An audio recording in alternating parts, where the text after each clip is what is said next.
नमस्कार student exercise 8.2 का question number 3 है।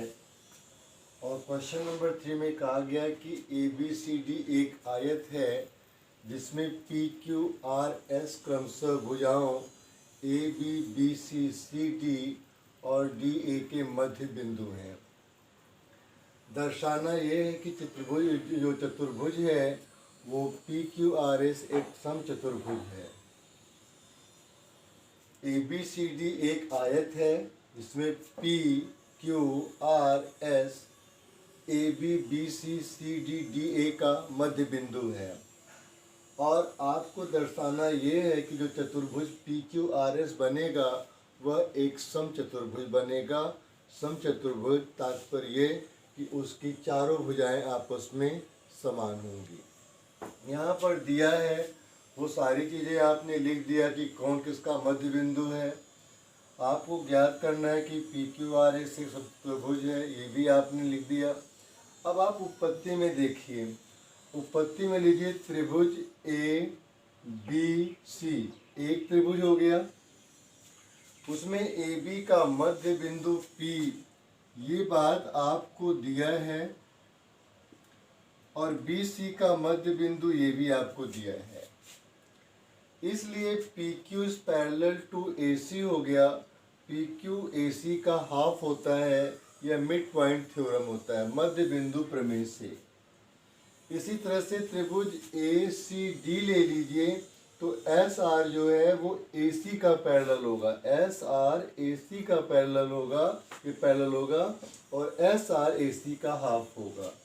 ठीक है ना। तो यहाँ पर SR parallel AC, SR is equal to 1/2 AC, ये इक्वेशन नंबर 2 बन गया। ये भी मध्य बिंदु प्रमेय से बना। तो आपने लिखा कि समीकरण नंबर 1 व 2 से PQ is parallel to SR, इसको 3 मान लिया। PQ is equal to SR, ये 4 मान लिया। अब आपने क्या माना, क्यों पे ये हो गया इक्वल, क्योंकि SR 1/2 ऑफ AC है और PQ इज आल्सो 1/2 AC है। तो इसलिए PQRS एक समांतर चतुर्भुज हो गया जिसमें त्रिभुज BCD में BC का मध्य बिंदु Q होगा और CD का मध्य बिंदु R होगा। इसलिए QR is equal to 1/2 BD यहाँ से ले लेंगे। अगर PS लेते हैं तो यहाँ पर QR लेते हैं। ये और ये आपस में बराबर होगा क्योंकि इसका पैरेलल है, और फिर QR और PS जो है BD का हाफ है। ठीक है। AC is equal to BD, AC is equal to BD आयत के विकर्ण हो गए।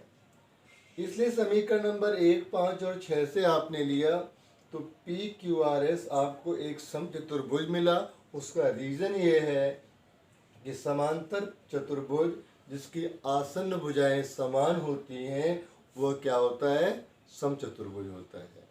उम्मीद है क्वेश्चन आपको समझ में आ गया होगा। इस क्वेश्चन को आप कॉपी कर लीजिए और अपने फ्रेंड्स को इसे शेयर कीजिए। और पिछले वीडियोस को देखने के लिए डिस्क्रिप्शन बॉक्स में लिंक दिए हुए हैं, वहाँ से क्लिक करके उनके स्टडी कर सकते हो।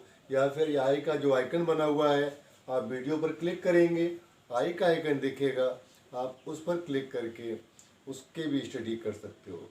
Thanks to watch.